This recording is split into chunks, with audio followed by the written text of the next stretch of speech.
나주부TV 시청자 여러분 안녕하세요. 주말 잘 보내고 계시리라 믿습니다. 편히 쉬시고 어쩔 수 없어요.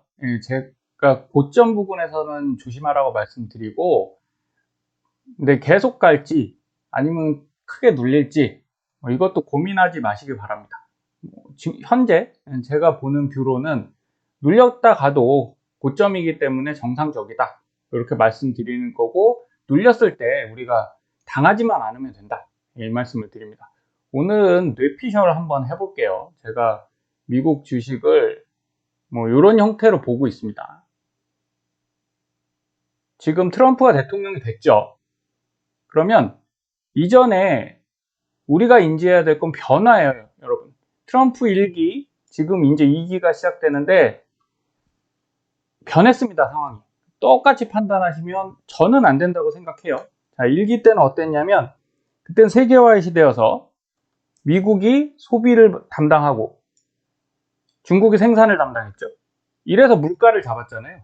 그래서 미국이 무역 적자가 나고 중국이 무역 흑자가 나도 살만했습니다. 여기는 싼 제품을 공급받고 이쪽은 그 미국에 공급함으로써 달러를 얻어가서, 사실은 미국이 바라는 건 이거였겠죠. 야, 내가 너 이만큼 그냥 인정해주고 해줄 테니까 우리 서로 좀 돕자. 그리고 너도 그냥 잘 지내고 까불지 마. 이런 정도였을 거라고 봐요. 그리고 국채를 발행해서 누가 샀어요? 중국이 국채를 매입을 해줬습니다. 달러를 이렇게 받아갔죠. 그런데 이게 문제는 중국이, 미국이 잘했다는 게 아니죠. 중국이 너무 커서 이제 미국과 어깨를 나란히 하려고 하니까 이제 안 되겠다 싶은 거죠. 그래서 지금은 완전 바뀌었습니다. 제조업 리쇼어링을 하겠다. 야, 니네 중국에 안 맡겨. 그거 다시 우리가 갖고 올 거야. 그 다음에 무역 적자 보입 당연히 요새 축소되고 있어요. 미국 입장에선 여러분 이럴 수밖에 없을 것 같습니다. 제가 트럼프라고 해도 이런 쪽으로 생각을 하긴 할 것 같아요. 그리고 트럼프는 약달러를 원한다. 이게 우리 머리에 거의 박혀 있거든요. 여러분, 근데 그러지 않을 수 있어요. 이유는 약달러는 뭐에 유리합니까? 무역에 유리하죠. 그래서 이 상태에서는 약달러가 좋아요. 미국에서 중국 걸 사와야 되니까 차라리 우리가 팔 때도 그렇고 좀 약달러로 하자. 그런데 지금 미국에서 중국 걸 안 사오죠? 그렇게 되면 약달러로 갔을 때 뭐가 발생해요? 미국 내 자산이 해외로 나갈 거 아닙니까? 다시 들어왔던 돈들이 빠져나오니까 이게 더 위험해요, 지금 상황에서.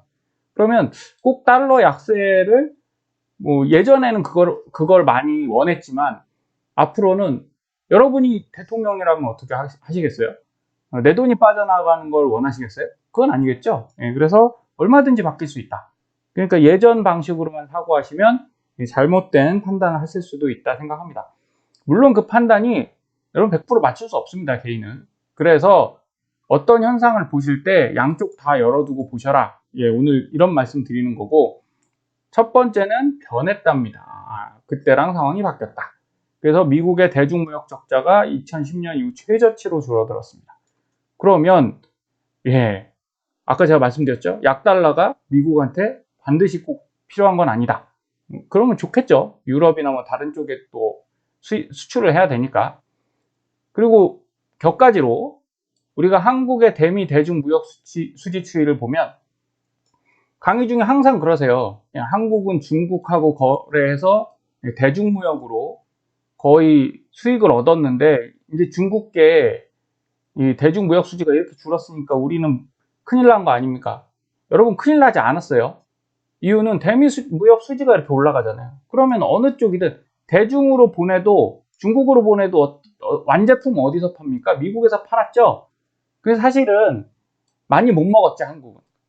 중간재 팔고, 그리고 어차피 완제품은 중국이 파니까 보통 완제품이 더 많이 먹잖아요. 그랬는데 오히려 나쁘지 않다. 지금 뭐가 나쁜 거예요? 제가 볼 땐 경제가 나빠진 건 정치 영향도 꽤 크죠. 그러니까 불안 요소가 커졌기 때문에 우리가 되게 나빠졌고, 그렇게 보시면 됩니다. 그래서 한국의 중국 수출이 줄어들면 큰일 난다? 아니다. 지금 한국은 중국과 그냥 경쟁 국가예요. 옛날에는 뭐 악어와 악어새 뭐 이런 관계였다면 지금은 저는 아니라고 보고 있습니다. 그러니 이 프레임도 바뀌어야 된다. 이것도 안 맞습니다. 자, 미국 재정 적자 눈덩이 4개월간 77% 급증했습니다. 여러분, 미국은 돈 찍어내면 되는 나라죠. 그런데 이게 어느 정도 수준을 넘어가면 한계치에 옵니다. 미국도 지금 한계치에 왔어요. 자, 미국 연방정부 국방부 국방비와 순이자 지출을 보면 과거 이때가 언제예요? IMF 때죠. 이 IMF 때가 국방비랑 순이자가 거의 피크를 친 때예요. 사실 그러면 위기 상황이었죠. 미국의 위기 상황이 이때였습니다. 근데 얘를 어떻게 해결했어요? 동남아시아 이쪽에다가 다 떠넘겨서 자기들은 피해 갔어요. 근데 몇 년 있다 또 맞긴 맞았죠. 지금이 그 시기가 또 왔습니다. 이런데 이자를 올리면 되겠습니까? 지금 연준은 이자를 올린다고 하죠. 파월이 그 얘기를 했어요. 이번에도 내년에 우리 경기가 좋아서 이자를 안 내릴 수도 있다. 굳이 내릴 이유가 없다. 진짜요? 진짜 그럴까요? 그거 잘 모르겠어요. 제가 볼 땐 그러지 않을 것 같은데 어쨌든 파월 어르신께서 이제 좀 허세를 부리셨을 확률이 전 높다고 봅니다. 지금 좋지 않습니다. 미국 상황 역시 좋지 않아요. 유가 어떻습니까? 유가 지금 트럼프 때 바닥 쳤다가 이제 바이든 때 이렇게 올라갔어요. 그러면 이번에 트럼프가 되고 해리스가 탈락한 이유 100%는 아니겠죠. 상당한 영향이 저는 유가에도 있다고 봅니다. 여러분 유가가 이렇게 올라가면 국민들은 고통받습니다. 그렇잖아요. 우리나라보다 미국이 뭘 많이 써요? 기름을 훨씬 많이 쓰죠. 차도 진짜 많이 쓰죠. 그런데 기름값이 2배 올랐다? 그럼 누가 그 정부를 좋아하겠습니까? 쉽지 않아요. 이거 셰일 막고 자기네 그렇게 많은 셰일을 막았어요. 환경에는 좋을 수 있죠. 저도 그거는 긍정적으로 봅니다. 그런데 사람 심리는 그렇다는 거예요. 다 친환경주의자들이 아니기 때문에 내가 힘들면 싫다고 하죠. 그래도 환경은 보호해야 됩니다. 그리고 신재생 에너지에다 막 열심히 돈을 썼는데 그게 생각만큼 안 되잖아요. 효율이 쉽게 나는 거 아닙니다. 그러다 보니까 안 좋죠. 그래서 이런 문제가 발생했던 거예요. 민주당 텃밭 캘리포니아 변심. 우리나라로 보면 그 전라도 분들이 국민의 힘을 찍은 게 돼버린 거죠. 항상 민주당을 선호했었는데 안 좋아진 거죠. 캘리포니아도 이 석유 쪽 셰일 관련된 산업이 많습니다. 다 죽었죠. 너무 힘드니까 정치적으로 버림을 받은 거예요, 민주당이. 그래서 캘리포니아에서 중요한 키팩터였는데 거기서 뺏겼습니다. 뺏기면서 미국 대선의 결과를 뒤집었어요. 그럼 사실 우리는 그냥 뉴스 보니까 해리스가 유리할 수도 있다. 저도 그렇게도 생각했는데 지나고 나니까 여러분 안 그렇습니다. 우리가 모르는 게 너무 많아요. 그래서 아는 걸로 판단하기도 어렵거니와 정확히 알기도 어렵죠. 미국을 제가 어떻게 알겠습니까? 그죠? 여러분들 정확히 어떻게 알겠습니까? 다 매체 보고 아는데 매체들이 이런 걸 정확하게 보도를 안 해주고 자기들 생각대로 전하면 우리는 판단을 틀리게 할 수밖에 없어요. 그래서 결국 캘리포니아에서 명함이 갈렸다. 이거 한 요소는 아니지만 어쨌든 그렇게 지지받던 데에서 버림받을 정도면 민주당이 잘한 건 아닌 것 같습니다. 자, 이렇게 한번 생각해 볼게요. 유가. 트럼프는 이렇게 할 것 같습니다. 당연히 100%안 맞죠. 하지만 제가 그냥 사고방식을 우리 논리의 흐름대로 한번 보자는 거예요. 셰일 사업 투자로 유가를 잡겠죠. 그러면 인플레이션엔 도움은 됩니다. 인플레이션을 막는 데 도움이 되죠. 물가가 이만큼 올라왔는데 이걸 좀 누르는 효과는 있겠어요. 그리고 인플레이션을 잡을 수 있는 이게 키 요소기도 합니다. 주거비랑 이 유가랑 그리고 뭐가 있어요?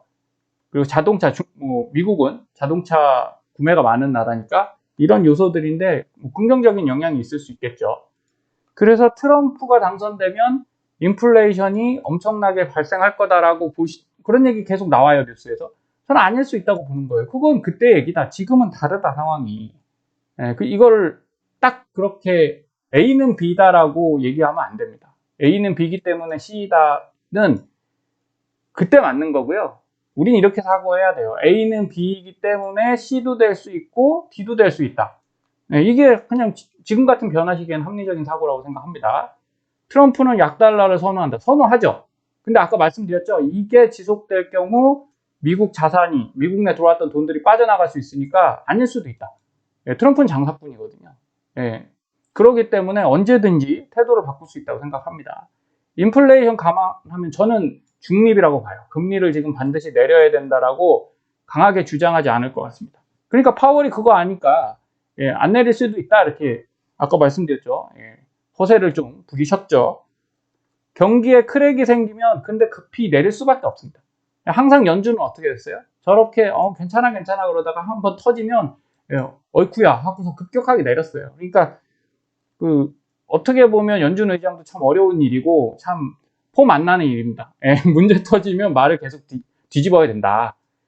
금은 중국 및 탈달러를 생각해서 지금 국가들이 다 매수하고 있습니다. 특히 중국이 많이 매수하고 있죠. 전 이런 생각을 해요. 금 사셔라라고 말씀드렸는데 지금부터 나눠 사셔야 됩니다. 한 2년 정도 나눠 사야지 한 방에 사면 정말 위험할 수 있다. 예, 뒤쪽에 말씀드릴 거예요. 이런 부분 때문에 그렇습니다. 중국 및 다른 국가들이 매수하고 지금 달러를 못 믿는 금융기관들이 금을 채우고 있는데 자, 미국이 달러의 패권을 유지하려면 어떻게 해야 되냐? 금을 눌러야 돼요. 예, 불가능할까요? 아니, 몇 번씩 해왔어요. 금은 항상 뭘로 눌렀냐? 선물로 눌렀습니다. 예, 금 선물 관련된 수수료 올려버리거나 아니면 기관들이 숏을 쳤죠. 이렇게 해서 계속 눌렀기 때문에 지금은 누를 필요가 없죠. 왜? 트럼프는 당선이 돼야 됐으니까. 근데 취임하면 1월 달에 취임하죠? 그때는 눌러도 돼요. 사실은 누르면 안 되는데 예, 누를 수도 있다. 예, 이렇게 판단하시면 되겠습니다. 그리고 고점에서 하락시키면 지금 중국이 열심히 금을 사고 있으면 비싸게 산 거잖아요.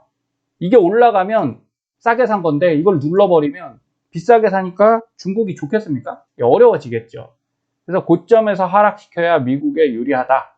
그래서 골드만삭스나 다른 금융기관들이 뭐 은 다수 보유한 건 누구나 아는 사실이고 경제에 좀 관심 있는 분들은 이거 많이 갖고 있다 이런 얘기 들으셨을 거예요. 선물을 통해서 가격 통제가 가능합니다. 안타까운 일이지만 그렇게 해왔어요, 얘들은. 비트코인, 미국의 금융기관 ETF 편입은 이게 비트코인 가격 상승에 굉장히 유리하다고 말씀하시는 분들이 많았어요. 저는 아니라고 생각했습니다. 말씀도 한두 번 드렸어요. 이유는 금융기관 ETF 편입을 좀 다 했죠. 그래서 편입한 시점부터 올랐나요? 여러분, 아니에요. 그때 막 하락했습니다. 이렇게 편입을 하기 위해선 미리 사야 되잖아요, 금융기관들이. 그래서 미리 살 때 올랐겠죠. 이렇게 오른 거고 그 다음부터 내려갔어요. 그래서 항상 한 박자 늦다. 예, 뉴스가 먼저 나오는 게 아니라 가격이 움직이고 그 다음에 뉴스가 반영되니 조심하셔야 돼요. 그건 왜 했을까 생각해 보면 여러분 비트코인을 좋아해서가 아니고 국가 기축통화로 만들겠다는 얘기가 아니잖아요. 달러가 무너지면 금융기관은 무조건 무너집니다. 지금 자산의 대부분 뭘로 갖고 있어요? 다 달러 자산이잖아요. 비트코인이 아니에요. 그런데 요만큼을 위해서 이것도 아니겠죠. 뭐 이만큼이겠죠. 이걸 희생하겠습니까? 여러분이 은행장이면 하실 거예요? 네, 어렵습니다. 그렇게 판단하기가. 그래서 그냥 쉽게 생각하시면 안 돼요. 근데 왜 ETF 편입을 해줬냐? 통제를 해야 되잖아요, 얘들이. 지금까지 비트코인은 미국 금융에서 못 건드리는 영역이었잖아요. 예, 그렇다고 따로 자기들이 은행에서 그런 걸 살 수도 없고, 사다 나중에 문제 되겠죠. 그래서 그럼 합법적으로 이걸 편입을 시켜버리면 가능하죠. 예, 그래서 저는 통제 시스템으로 편입했다고 보는 거예요. 그래서 제가 이제 뇌피셜이라고 말씀드렸습니다. 음모론일 수 있지만 저는 그냥 그렇게 보고 있습니다. 이제는 비트코인 가격 조정이 가능해졌어요. 막말로 걔들이 내리고 싶으면 예, 쇼 치면 됩니다. 쇼 치면서 선물 팔아버리면 돼요. 그래도 남습니까? 아니면 손해봅니까? 남죠. 쌀 때 샀잖아요. 그래 놓고 쇼 쳐놓고 어떻게 돼요? 다시 올리면 됩니다. 또 사면 되죠. 그래서 이제 비트코인이 제가 볼 땐 되게 가격이 어려워질 거다라고 생각을 해요. 이게 지금까지는 뭐 내리면 이 사이클이 단순했으면 이제는 막 되게 복잡해질 부분이 있습니다. 선물 때문에 그래요. 항상 선물이 딱 붙는 순간 모든 가격은 예측하기가 어려워집니다. 자, 그럼 미국채. 전 미국채가 좋다 나쁘다를 말하는 게 아닙니다. 중요한 건 궁극적으로 걔들이 추구하는 바가 있다는 거죠. 결국 미국 정부의 핵심 예언은 뭐죠? 미국채예요. 여러분, 연준에서 돈을 찍으려면 그냥 찍습니까? 아니죠. 예, 재무부하고 맞추죠.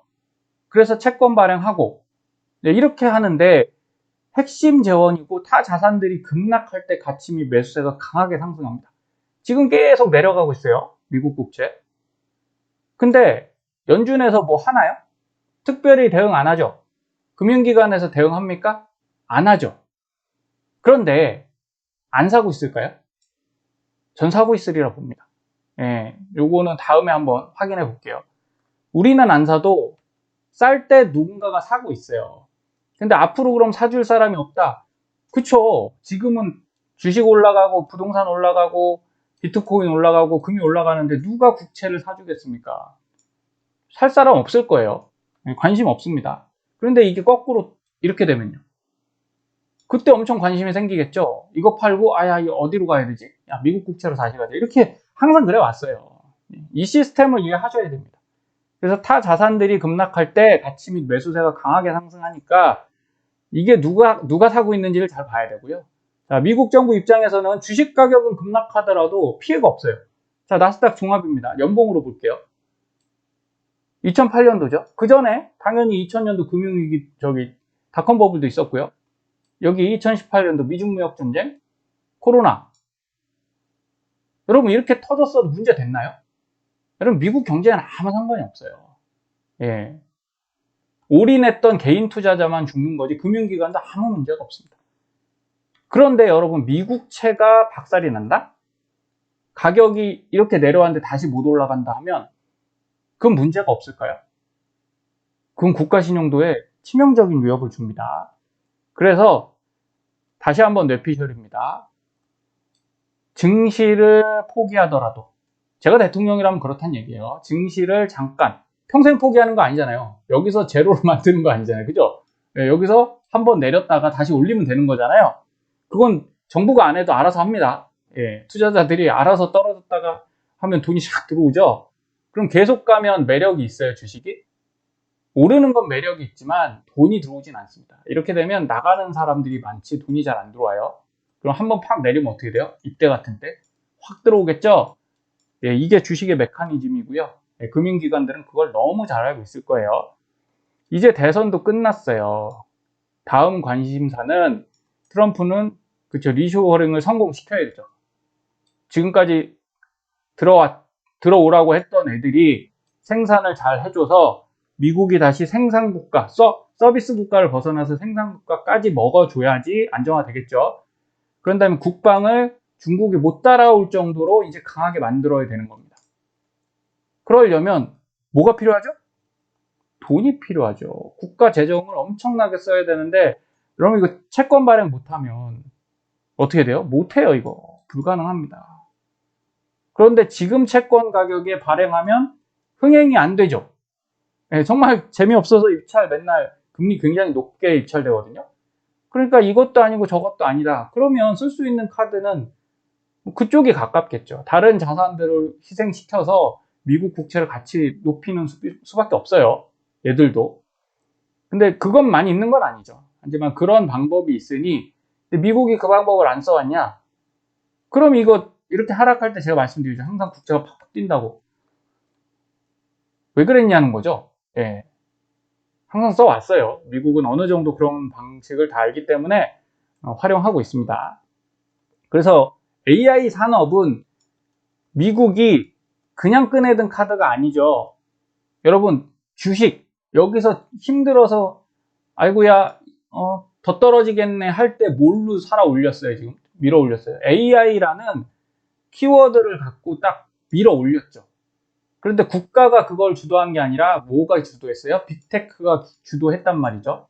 그러면서 우리에게 했던 얘기. 자, 과거 닷컴 버블의 인터넷은 회사들이 어땠어요? 부실했다. 그래서 성장하지 못했다. 생각해 보십시오. 인터넷이 성장 못했습니까? 다 했어요. 지금 인터넷 완전 왕국이 됐지 않습니까? 글로벌로. 그래서 스마트폰도 진짜 지금처럼 쓰는 거고 와이파이부터 전부 다 됐습니다. 그런데 뭐가 안 된 거예요? 그때 대장주들이 지금의 대장주가 못 된 거죠. 시스코가 아직까지 잘 있지만 그때 가격을 회복 못했던 것처럼 민간의 부실한 회사들이 무너지고 튼튼한 애들로 바뀌었을 뿐이지 성공했습니다. 그러면 AI 산업이라는 이 파트는 향후에 성공할까요? 실패할까요? 저는 성공하리라 봅니다. 거의 99% 확률로 이건 성공해요. 왜냐하면 얘가 미국의 패권의 핵심적인 요소거든요.